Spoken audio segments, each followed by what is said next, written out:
Okay, magandang gabi po sa ating lahat at heto po no, si Bongbong Marcos sumuko na. Oh, totoo. Papatunayan ko sa inyo mamaya bakit si Bongbong Marcos ay sumuko na. Okay? At parang handa na si BBM na ibigay niya kay BP Sara ang torno na ito. Kung hindi man siya magre-resign, parang tanggap na niya na maging presidente po si Vice President Inday Sara Duterte sa 2028. Kasi may video akong ipapakita sa inyo kung saan para talagang kung makikita mo talaga yung mukha ni BBM, parang sumuko na talaga. Oh, may video akong ipapakita. In-interview siya pero kitang-kita mo talaga sa kanyang mga mata, sa kanyang mga mukha, sa kanyang gesture, sa kanyang body language na parang sinabi niya sumuko na ako. Hindi ko na kaya irisolba hindi ko na kayang sulbahin itong mga problema ng Pilipinas. Grabe ka, BBM. Alam niyo sa totoo lang, no? This is the worst president sa lahat ng mga presidenteng nagdaan na na-observe natin. Si Bongbong Marcos lang talaga ang nakagawa nito na record na para bang surrender na siya, parang give up na siya sa mga problema ng Pilipinas kasi hindi na talaga niya kayang isolve, hindi niya na talaga kayang labanan ang problema ng Pilipinas. Grabe guys. Mamaya ipapakita ko yung video na yan. Kayo nang humusga kayo nang humusga talaga. Bakit give up na si Bongbong Marcos? At dapat na niyang ibigay ang torno, ang korona kay VP Sara para si VP Sara na ang gumawa lahat ng solusyon sa lahat ng problema ng Pilipinas. Palakpakan kay VP Sara. Okay? Alam niyo no, para sa akin no, ay si BBM parang inamin niya na mas magaling si VP Sara. Kita nyo sa impeachment kanina, ang nagbida-bida doon sa impeachment, si Raffy Tulfo na lang at si Erwin Tulfo. Oh, bida-bida sila Ako po ay naawa kay Gina Acosta kanina, no? Na para bang itong si Hontiveros, itong si Raffy Tulfo, sina Erwin Tulfo, halatang halata na the way sila magbigay ng question o tanong dito kay Gina Acosta, ang witness, bias na talaga sila. Kasi ikaw na senator judge, hindi ka sana magpakita ng bias ka magtanong. Pero nung tanong ni Raffy Tulfo, parang kinakantsawan niya pa itong si Gina Acosta na dahil sa loyalty mo kay VP Sara, ganon ganyan. Wala kang magagawa dyan, Raffy Tulfo. Kasi nagsasabi lang naman ng totoo itong si Gina Acosta. Huwag mong sabihin loyal siya kay VP Sara. Hindi, nagsasabi lang siya ng totoo. 'Di ba?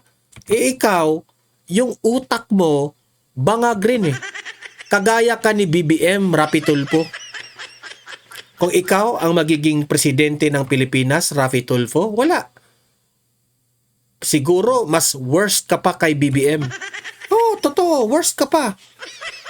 Kasi itong mga Tulfo na ito, ang alam lang nito, bibig lang pero wala sa gawa. Matapang sila sa bibig, pero kung nandun na yung problema, hindi na kaya. Oh, ganon sila mga Tulfo.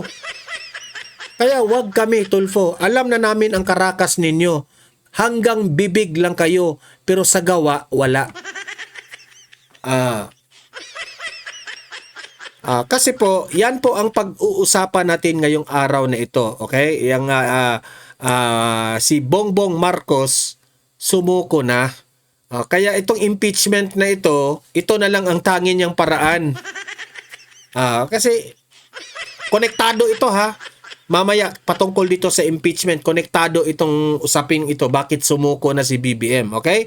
Pero bago ang lahat guys, bago natin ito pag-uusapan, tulungan nyo po muna ako na i-like at saka i-share itong ating video ha, para guys kakalat ito sa taong bayan at marami po ang makaalam sa tunay na nangyari ngayon sa Pilipinas. Okay? Like and share na, like and share.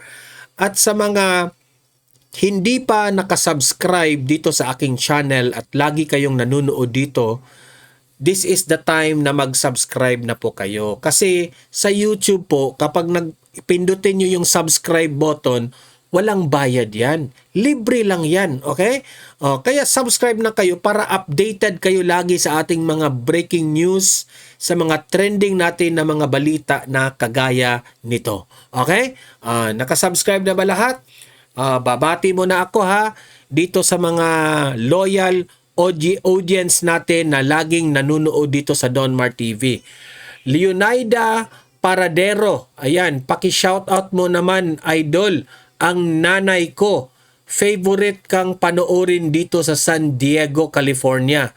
Aling Sally of National City, San Diego, California. Ayan, shoutout sa mga kababayan natin dyan sa National City sa San Diego, California. Shout out po sa inyo. Aling Sally, hello po sa inyo Aling Sally. I love you.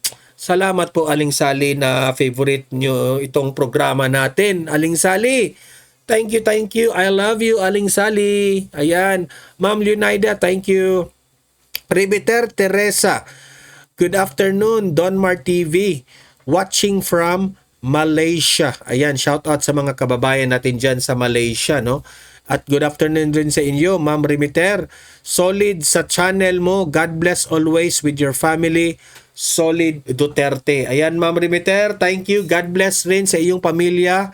At ingat-ingat po kayo dyan. Ayan, inom muna ako ng tubig, guys. Nauuhaw ako eh. Ayan. Grabe. Ito pala mamaya Gary Nakubuan. Ayan, Nakubuan. Magandang araw Donmar, shout out from Milan. Ayan, from Milan. Shout out sa inyong mga kababayan natin dyan sa Milan. Sir Gary, hello po sa inyo. Mariz Channel, hello Sir Donmar. Good afternoon dyan sa Pinas. Dito sa amin, morning pa. Uy, good morning dyan. Always sir, and also your family always watching your uploaded video. Sana okay na ang Pilipinas. Ayan. Maris, thank you po sa inyo and hello, good afternoon, good morning, good night dyan. Salamat sa iyong panunood dito at God bless sa inyo dyan sa lugar ninyo. Shout out sa inyong lahat dyan. Nicholas Kadungog, Donmar, magkano ang tumbler? Ito. Nicholas, Sir Nicholas, ito po yung Tumblr natin. Ayan yung link natin nilalagay yung link natin. Diyan kayo bumili. Ma'am Nicola, Sir Nicholas, pindutin nyo lang yung link sa ilalim, makikita mo kung magkano po ang presyo nito, no? Pareho po tayo dito sa Tumblr ni Vice President Inday Sara Duterte. Kaya pala bumili si VP Sara dito kasi maganda po itong Tumblr na ito. Lalagyan nyo ng malamig na tubig ay 24 hours na yan na magiging malamig. At kung lalagyan nyo rin ng mainit na kape ito, 24 hours na rin itong magiging malamig. Okay? Ito yun ng tumbler natin. Maganda po ito kung dala-dala ito ni VP Sara kung saan siya pupunta. Basketball, kung nagra-running kayo, nagpipiknik kayo, o kung anong mga event ninyo, kung nauuhaw kayo, maganda po ito kasi 24 hours na yan na malamig. Okay? Ayan. Diyan kayo sa link bumili guys para naman may kaunti tayong komisyon barya para pang tuition fee ng ating anak. Ayan. Okay?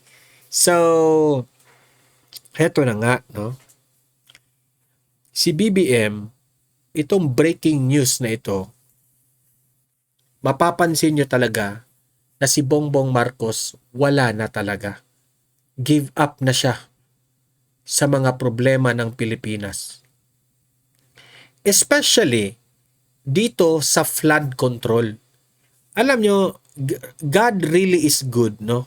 Para sa akin. Ang bait-bait talaga ng Diyos.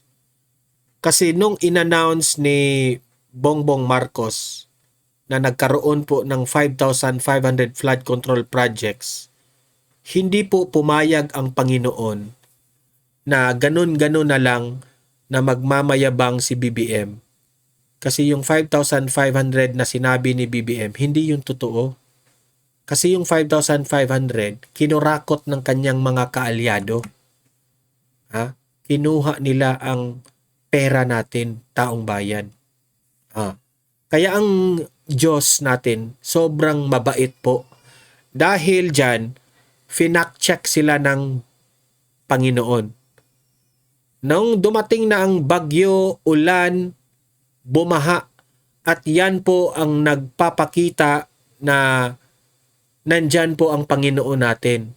Binuking po si Bongbong Marcos sa kanyang 5,500 na sinungaling siya.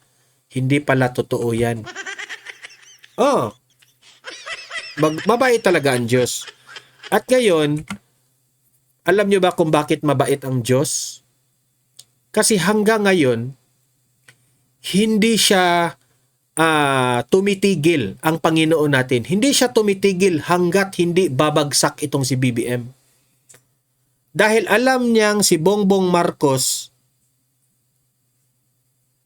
ang kanyang alam niya, itong Panginoon natin, alam niya na kapag si Bongbong Marcos ang presidente, kawawa tayong mga Pilipino, kawawa ang bansa natin. Alam ng Panginoon yan. At gusto ng Panginoon, no? Destiny yan na itong si BBM ay mabuking sa kanyang kapalpakan. Panginoon ang nag-ano diyan, parang gumawa ng paraan para madi-discourage ang mga taong bayan. Sasabihin ng taong bayan, ayaw na namin kay BBM kasi hindi pala marunong. Ganun ba? Okay?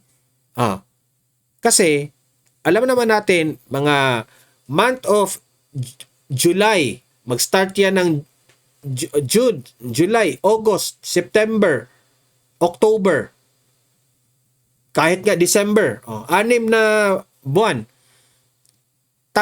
Ano yan season yan para sa mga tag-ulan. Okay? Tag-ulan yan.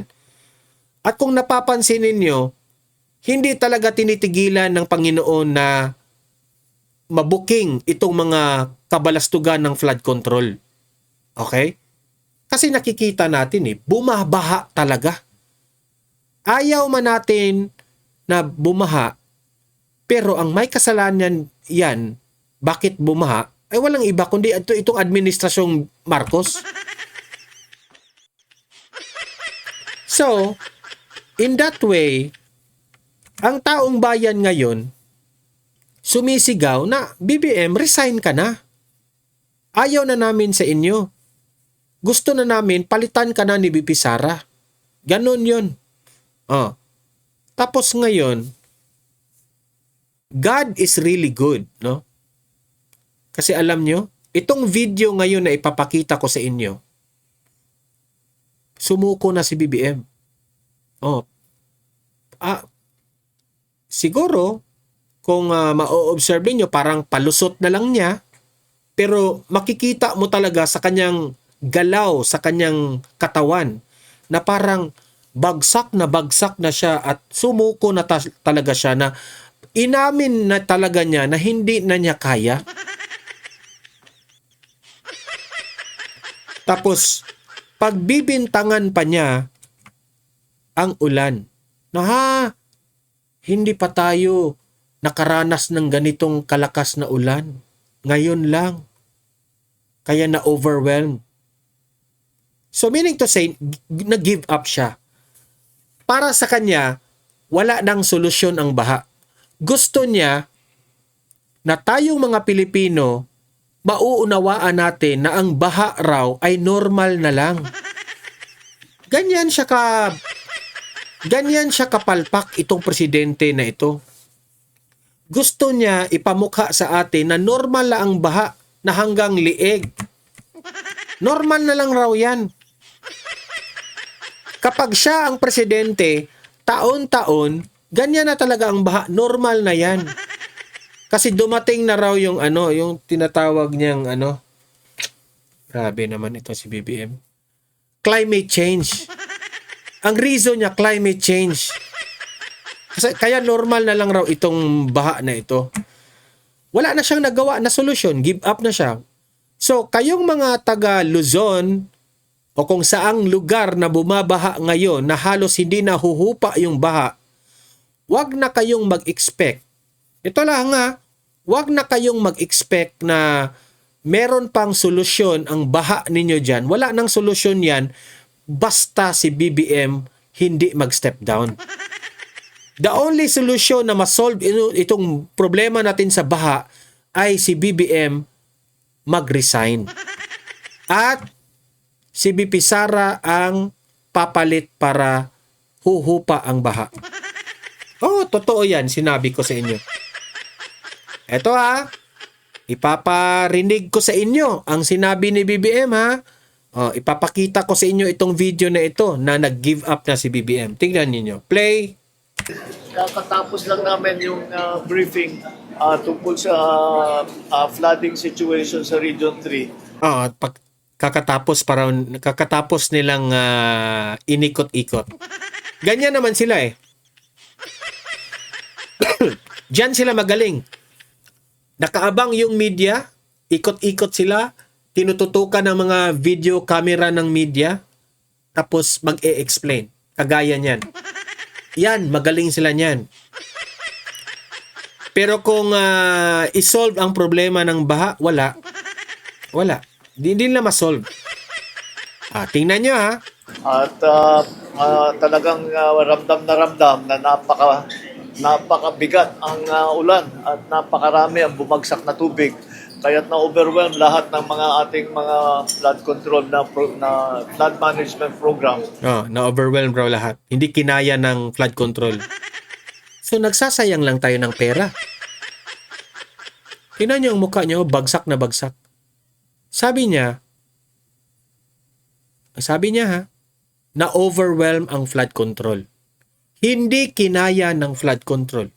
So meaning to say, BBM, ikaw ang nag-approve ng budget na yan.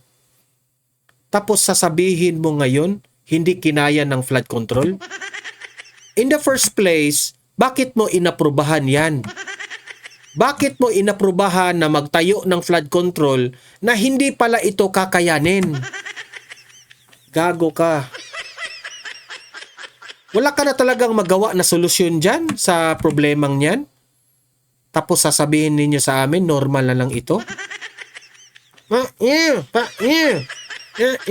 BBM. Ang problema, kitang-kita, siyempre alam naman natin na marami sa halimbawa sa Bulacan na mga flood control na hindi naman nagawa, kaya nagkakaganto. Ngunit kailangan din natin maunawaan na hindi lang dahil sa problema ng flood control project, kung hindi pati na sa lakas talaga ng ulan na hindi pa natin nakita. Di ba? Hindi raw sa flood control ang dahilan. Bakit bumabaha? Dahil lang sa ulan. So, ganyan na lang ba, Mr. President? Ang sasabihin mo in front of the camera? Wala kang solusyon? Wala kang solusyon? Give up ka na? Yan, give up na siya. Sumuko na siya. Parang sinabi niya na wala nang katapusan to. Baha ng baha. Bakit sa ibang bansa nagagawa pero dito sa Pilipinas hindi? Kasi bangag ka lang talaga. Yan ang katotohanan. Sa kasaysayan ng Pilipinas. Ito ay ang naging resulta ng climate change. Kailangan maunawaan din ng tao na pinagbibintangan mo pa yung climate change tapos gusto mo na uunawain ka namin? Magkukurakot lang kayo ng kukurakot tapos uunawain pa namin? Gago kayo ah. Yung climate change ay talagang nandito na at dyan tayo naapektuhan. Hindi bale at tayo yung gumawa nakapag-desisyon tayo tungkol sa mga immediate measures na kailangan gawin the immediate term, in the medium term and in the long term.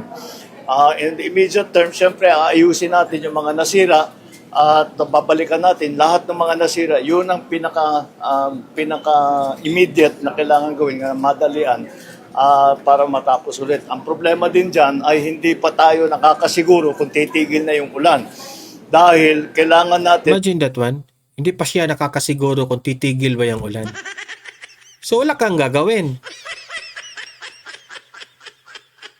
Sus, grabe talaga ang pagsisisi namin sa iyo, Mr. President. Halimbawa, may mga lugar may tubig pa, hindi pa natin ma-assess kung ano yung damage dahil may tubig pa, may binabaha pa, kailangan natin antayin yan. Pangalawa, binabantayan natin ang panahon kasi kahit yung mga nasira, pag aayusin natin ngayon, bumalik na naman yan at masisira ulit yung bagong gawa, kaya napakasayang naman ang ating gagawin. Kaya medyo kailangan natin alalayan at Nasaan na yung yabang mo? Sabi mo, hihigupin nyo lahat ng baha. Yung tubig. Di ba? Kung naalala nyo? Meron tayong gagawin. Ang tubig, iipunin natin yan. Kasi pagdating ng tagtuyot, gagamitin. So sana yung yabang mo noon. Sinungaling ka. antayan na mabuti na Hindi pa raw sila magtatayo ng flood control kasi masisira lang. Sabihin mo, hindi ka muna magtatayo ng flood control kasi wala ng pera, ubos na. Yung mga inutang ninyo, ubos na, kinurakot na ng mga kaalyado mo. Gago ka. maging effective kung ano man yung gagawin natin ay magiging matibay at hindi mawawala at hindi masisira sa susunod na baha. Kaya Yung mukha niya talaga, nakakairita, no? lahat ito ay aming napag-usapan Pangiti-ngiti ka lang dyan, pero ang Pilipino, hirap na hirap na. at napagplanuhan at immediately there is a project for Sabo River Dams na 5 kaagad sa Nueva Ecija dahil ito yung kumukuha nun sa tubig sa taas. Sierra Madre na yung pinagkukuhanan ng tubig at yan ay makakatulong para bawasan ang bilis ng pagbaba ng tubig, mabawasan ang siltation at makakapag-ipon pa tayo ng tubig para gamitin for housing. Mantakin nyo na. Kaya pala bumabaha kasi iniipon niya. Produce industrial for irrigation sa agrikultura. Marami pa tayong mga iba't ibang mga gagawin. Isang long-term plan ay gumawa ng dike na kalsada mula sa malayo yung aming tinitingnan hanggang Pilar sa Bataan. And we did this the long-term plan sa kasalukuyan na pinag-aaralan ngayon natin. That is about 100 kilometers, kaya medyo matatagalan, pero pinag-aaralan na natin para at the very least, meron tayong plano at meron na tayong masisimulan doon sa napakahaba na gagawin na dike na kalsada para maharang ang tubig na nanggagaling sa dagat sa Manila Bay. So that is the situation that we have now. I'm satisfied that yung immediate needs ng tao, yung kanilang pagkain, yung kanilang shelter, yung kanilang yung healthcare na dala ng pamahalaan ng national government ay nandyan lahat. Hindi naman tayo nauubusan ng gamit, hindi naman tayo nauubusan ng tulong. At patuloy yan hanggat nangangailangan yung tao ay binibigyan natin silang lahat ng mga kanilang pangangailangan. So that is the situation for now. It is still a developing situation. Hindi pa tapos ito. So we will continue to monitor. We will continue to do everything that we can so that we will mitigate the effects of this very strong rain and the flooding that follows it. Ito itong speech niya, useless. Kung ako pa sa kanya, hindi na lang siya nagpapa-interview. Oh, totoo. Kasi, kung magpapa-interview ka man lang, tapos ang ibabalita mo sa taong bayan ay walang good news, huwag ka na lang humarap sa media. Di ba? Kung haharap ka sa media tapos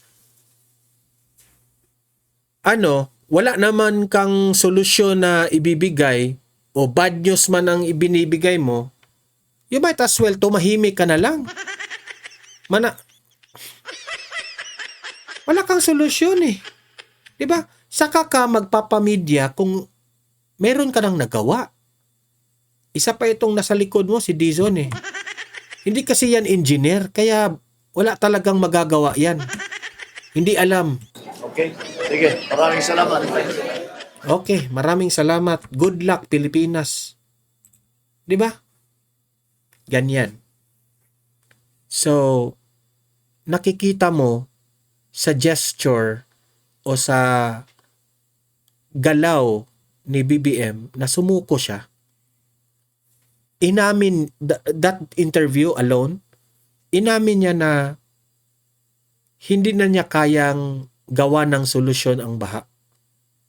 Mr. President, heto lang naman ang panawagan ng taong bayan, Mr. President. You step down. Resign. Ibigay mo na kay BP Sara. Hindi mo na kaya, Mr. President, maawa ka sa mga Pilipino. Hindi mo na kaya. Kung totoong may pagmamahal ka sa taong bayan, Mr. President, hindi mo hayaan magdusa ang taong bayan. Kung meron kang pagmamahal, hindi mo hahayaang magdusa kami. Pero kung may pagmamahal ka, alam mo na mas magaling pa si BP Sara sa'yo, ibigay mo na ang korona ni BP Sara para lahat ng ito magagawa ng solusyon.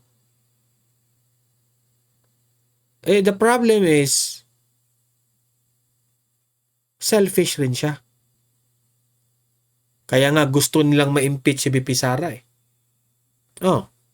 Tingnan nyo ang nangyaring impeachment kanina. Nag-live man tayo sa sa impeachment trial kanina. Tingnan ninyo. Hindi nila talaga ma-establish na merong korupsyon na gawa. Kung ano-ano na lang, yung mga Raffy Tulfo, yung mga Erwin Tulfo, wala sa hulog yung mga pinagsasabi nila. Pati itong si Hontiveros.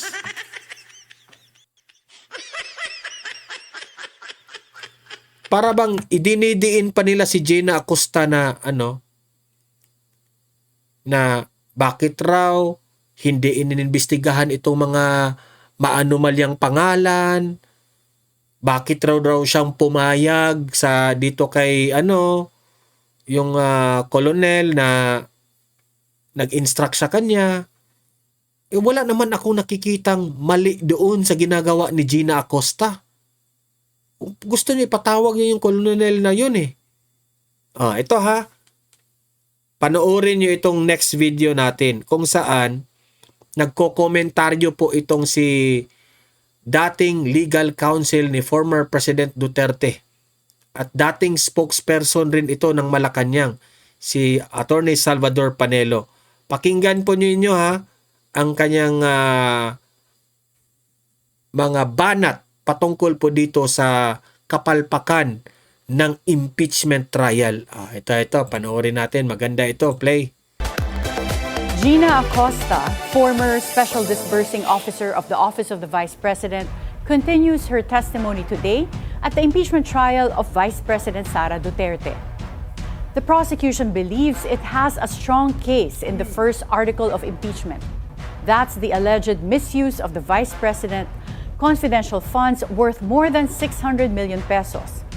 But Duterte ally attorney Salvador Panelo says otherwise. We'll be speaking with him today. We'll also get his insights on the Truth Commission that will look into then President Rodrigo Duterte's war on drugs. Good morning, Attorney Sal. Good morning, Attorney Karen. Okay, let's start with first the impeachment trial that will resume today. You previously described as worthless and useless the prosecution's witness in VP Sara's impeachment trial. What's your basis for saying that? Article 1, Yes. they're saying that the funds spent by the Office of the Vice President of the Department of Education, headed by VP Sara, was irregular. The expenses, how it was spent.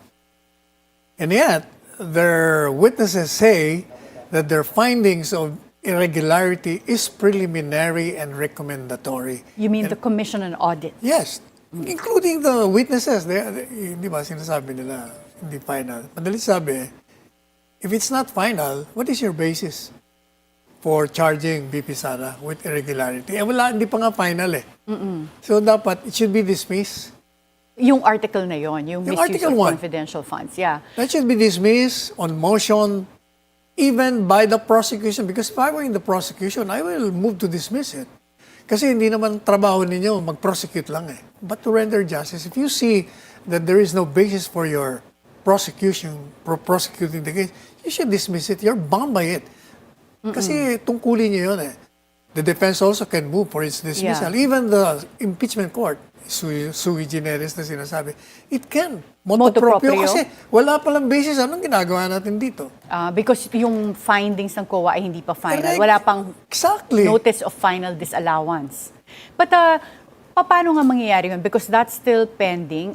One of the disallowances is still under motion for reconsideration. The others are still, again, under investigation. At baka magkaroon din daw ng fraud investigation sa Commission on Audit. So, Then they should assuming wait. hindi i-dismiss sa impeachment trial itong Article 1 on misuse of confidential funds, and then those COA investigations proceed and they have a different finding, let's say the other claims they don't disallow eventually because mapakita kung saan ginamit for intelligence operations, kunwari, that's a hypothetical scenario, but what would be the effect? Because like you said, sui generis yung impeachment trial. So if they vote to, let's say, convict on the basis of Article 1, and later the COA has a different finding, parang wala namang kasing motion for reconsideration sa impeachment trial decision. Kasi that's why I'm saying na i-dismiss nyo na muna yan. Kasi useless yung ginagawa ninyo. Kayo na nga nagsabi na hindi final. You can refile it if you want.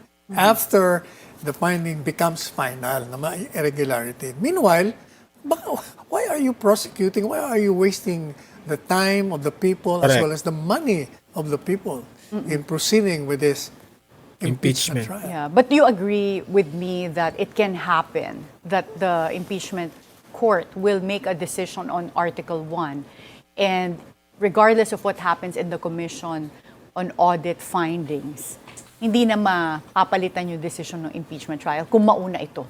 Kung mauna ang they can go to the Supreme Court. Later. Yes. Okay, so reacting to your criticism, House Prosecutor Terry Redon said you may have missed parts of the proceedings when you dozed off. What is your response to You that? know, when I was asked by that yesterday yata, my response was, I do not respond to nonsensical remarks made by any member of Congress who has been fired for corruption. Na. Unang-una, you use your common sense. How can I respond to all the questions of the reporters on matters that were taken in the impeachment court if I were sleeping? Eh, nasasagot ko lahat na tanong nila, lahat na testigo. Ibig sabihin, I was not sleeping. Pinanood I may mo have talaga closed lahat. my eyes, but it doesn't mean I was sleeping. Nakatulog ka ba talaga? Hindi. Have you been spotted at sleeping in the Sabi impeachment nila, or kasi nakapikit? kumisa nakaganyan ako. Okay. Kung nagka-close ang bahay. At the same time, kadalasan nakaganyan ako. Tinitingnan ko yung text habang nakikinig. Alam mo, pag ang screen mo na sa akin, akala mo tulog. Di ba? Yeah, okay. But common sense nga eh. Kung natutulog ka, hindi ka makakasagot sa mga tanong ng mga reporters kasi lahat tinatanong eh. Bawat mga testigo, bawat galaw. So you're ng prepared, presiding officer. you're always interviewed about the impeachment Every trial. time na ako lumalabas doon. But why do you say that you're referring to Congressman Terry Redon I'm as I'm being referring to fired for anyone. corruption? I'm referring to Oh, anyone kasi sa who kanya makes- galing yung comment, who tapos makes you said- nonsensical remarks. Yeah, but you mentioned Basta mga former fired- government of... Ay, ito pala yung picture mo sa politiko na nakatulog daw, pero nakatingin lang sa baba eh. Oo, maliit naman Hindi kasi nga naman- ang mata mo. nakatingin ako sa text. But you're not alluding to Congressman Terry Redon when you said... I'm referring to everyone who makes former nonsense. government official fired for Basta corruption. you've been fired by corruption, I will not respond to you because you do not have the kakayahan na mag-criticize. Okay, but In how the would first you place, assess... dapat wala ka dyan. How would you assess the trial so far? Wala nga eh. Tingnan mo, hindi sila makadecide whether morning or afternoon or morning. Pagkatapos nilang seriously considering the transfer, eto na naman sila. Ang gulo nila. They cannot decide. Pangalawa, they keep on saying na babagaan niya, hahabaan, bibilisan. Paano mo kung mabibilisan yan? Yung presiding officer, hindi niya alam kung anong gagawin niya. Dapat ihinto niya yung mga ibang tanong, pinapabayaan niya. Dapat i-contempt niya yung mga nagpupropaganda ron, hindi niya ginagawa. Ito naman mga prosecution lawyers, I don't know if you notice, tingnan mo yung direct examination niya. Every time na nagtatanong, pag sumagot ng testigo, inuulit ang sagot bago magtanong uli. Abay, aabutin ka talaga ng 3 hours yung 1 hour mo. Oo, but it's too... Well, some people would say it's to the disadvantage of the prosecution na mahaba itong trial because the public can lose interest. So, you don't think so? You think kahit Pabor sa pumapahaba... kanila, kasi propaganda ang ginagawa nila eh. Propaganda eh. So, the longer na that this is propaganda aired... yun. Okay. And but the public interest can only be captured so much, di ba? Kung, Public interest kung is swing. has That's very swing. obvious. Even, punta ka doon, halos walang nanonood sa amin doon, ilan na lang kami. So, ano ang impact nun sa prosecution if public interest wanes? Either to the prosecution or defense, but obviously this is something In that... other words, it doesn't affect the people watching anymore. Ayaw na nilang manood. In other words, kalokohan lang yan. Wala nang So, gana. lalo mo lang pinalalala ang buwisit ng taong bayan. Correct. But in the meantime, dun sa legal part, what is your assessment so far of the defense's performance versus the prosecution's performance? No, walang ano. Hindi lang mahina ebidensya, walang ebidensya. In general, yan ang Talagang wala sinasabi eh. mo. Sige, isa-isayin natin sa Article 1. Sinasabi ko na nga, sabi niya irregular pero hindi pa lang final. So anong basis mo? Doon sa Article 4 na natapos. O hindi ba?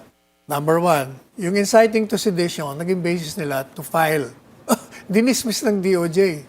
Yung isa naman, Grave threats, nag-file na ang pinapile DOJ. pa lang. Oh. In other words, ano pa lang yung prima facie. O so anong basis mo?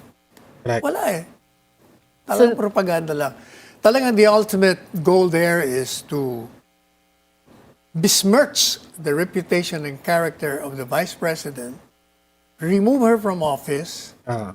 and not only to disqualify her in 2028 presidential elections, but to ban her permanently from serving in the government. What about the assessment? In an interview here on BNC, UP College of Law Associate Dean Paulo Tamases said there's no need to summon Dante La Chica, the former chief of VP Sara's security team. According to him, the testimony of VP Sara's former disbursing officer, Gina Acosta, is enough to prove that there was misuse of confidential funds. What misuse? Paano nagkaroon ng misuse? Tell us. Hindi ba pagka Correct. ang Puro sila nakatanggap istorya ay hindi yung recipient dapat doon na pumirma, ano na raw yun? Misuse of confidential funds? I don't think so. Unang-una, ang dinimanda nga nila mali. Kasi di ba pinag-uusapan nila na sino ba ang accountable? The special disbursing officer or the head of agency? Sino ba tumanggap ng pera? Sino ba nagpatupad ng disbursement? Hindi ba yung special disbursing officer? Ay bakit si Sara ang dinidimando? But isn't it upon her instruction? Even then. Kasi, di ba gumawa sila ng programa? Ito ang programa, pinirmahan niya. Ito. Implement it.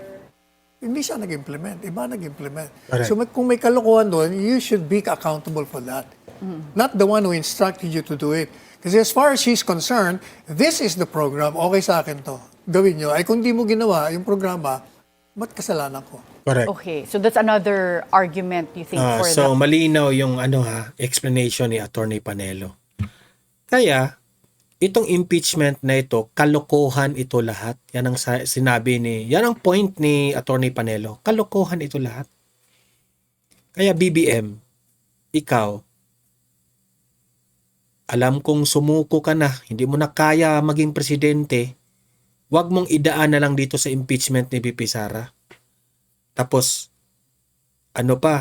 para bang hugas kamay dito sa impeachment, obvious naman na sinuportahan ninyo itong impeachment. Sis, Mr. President, hindi naman kami pinanganak kahapon. Guys, sa mga nanonood ngayon, libre kayong mag-comment, mag-react sa inyong opinion at babasahin natin yan. Importante yan sa comment section. Okay? Babasahin natin yan. Sa mga sa mga nanonood pa lang ngayon, like and share, At sa mga hindi pa nakasubscribe, subscribe na po kayo. Okay? So, see you in my next video. Have a great day. Have a great night. God bless po sa ating lahat. Mabuhay ang Pilipinas and God save the Philippines. Bye-bye.